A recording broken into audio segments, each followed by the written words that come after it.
So today we want to look at part 2 of financing. And if you haven't listened to or watched the first part of financing your product, which is the second step after the first step, which is roadmap, these are all on the YouTube channel and different platforms. So please make sure you check that out, right? And so with this route of funding your product, which is professional financing, it's not an area of expertise of myself as a product manager. But as a business owner, I would like to give you an insight just to make sure, because it's necessary. I'm not going to manage a product, or you're not going to be good at product management when you have issues with financing the product, okay? Because the roadmap won't come to life and you will have really a stressed team and a stressed process. I wouldn't recommend it. That's why I make sure that I give you some insights based on my experience with the different stakeholders and business owners that I've worked with, and so that you can also kind of like get a roadmap along that area, so that you can find more people that are much more expertise in this field, okay? Now, we talked about bootstrapping, which was the first part, and one way you can fund your product, which is by using your own savings,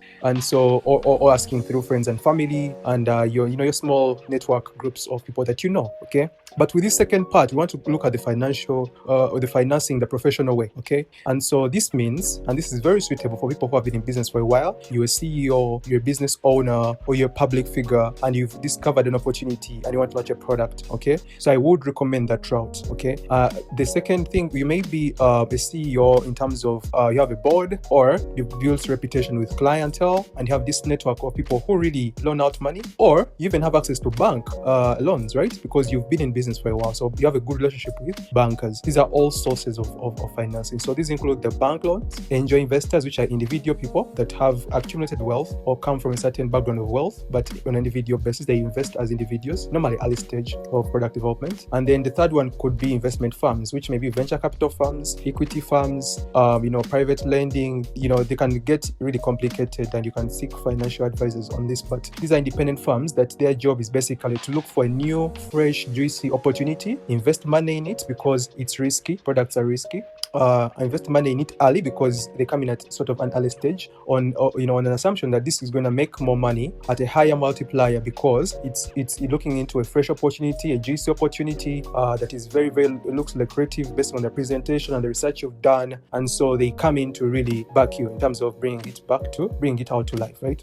So that is the area of financing, and so I would recommend people in that position to choose that route. Now, for the individual entrepreneur who is just starting up, I wouldn't recommend this route because one, it will stress you out. And why I say that is because for you to go to get funding from an established firm or a bank is very difficult because one, building products is risky because you're testing out the idea as you grow with the market. That is one. Two, you haven't built any reputation or credibility in the marketplace for people to trust that you've built such ideas before, okay? That you've built such products before. You haven't built that resume, okay? Just the way people would like to put in leadership someone with experience, even if it's a job or in a position of leadership, because they have proven at a certain level, it's a certain scale that they can do this and they have delivered on that, okay? So people, it's easy for them to bank their money on that person more than yourself. And so that is why for a startup, product developer or, entrepreneur that wants to build products, I would,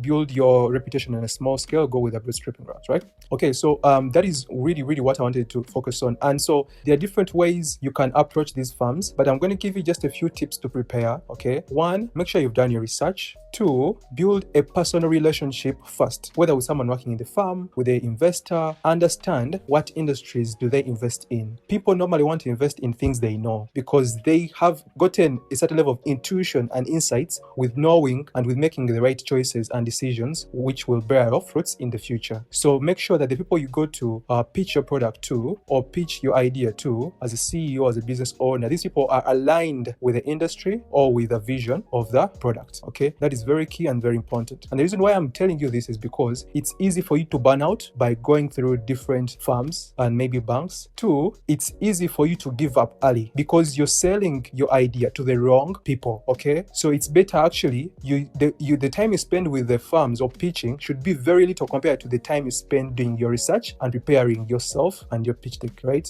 And this is another thing. Understand the stage you're at, okay? Understand that you do not have yet market validation time, you do not yet have product market fit, you do not have these metrics and graphs because you are starting to set up the idea. And so if you go to the wrong people, they're going to ask you for these things because you haven't done your due diligence and understanding that what stage you're at as the product and what are their expectations when you go to them, and what number stage of products do they fund or finance, So it's not that they're not interested, but you have to understand perspective from both sides, that, at their level, they're funding something that's going to multiply money, that's already generating money. At this other person's level, maybe the angel investor, they want an idea they can build so that it can be then gotten by the big financiers, like the venture capital firms, okay? So those are things that you need to keep in mind. And also the other thing you need to keep in mind is you need to be careful with traditional investors, which may be along the lines of banks, right? Because the way they measure the value, okay, and the way they evaluate really your product or your startup is going to be using the same metrics of a normal small business, which may not be ideal for you, which may not work in your favor, because here you're looking at the potential of the opportunity, you're looking at the vision of the opportunity, and you're moving very fast, okay? And normal investment,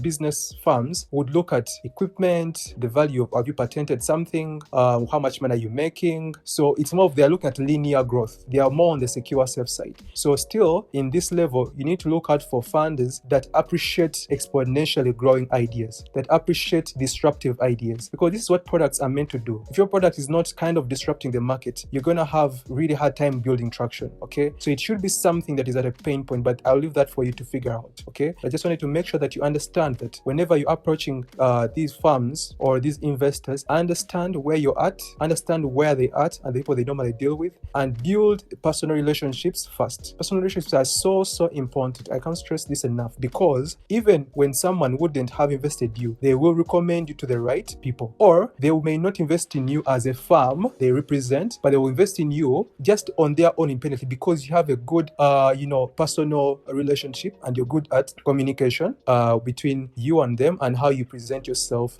in your interaction with them. So I always recommend that. It may be kind of long term, but it's always a safer route to go, and it helps you overcome a lot of questions really that they would ask everyone. But for you, since there's a personal relationship and someone has got to understand you, because people invest in people, not just ideas and products. And so you need to be having a personality.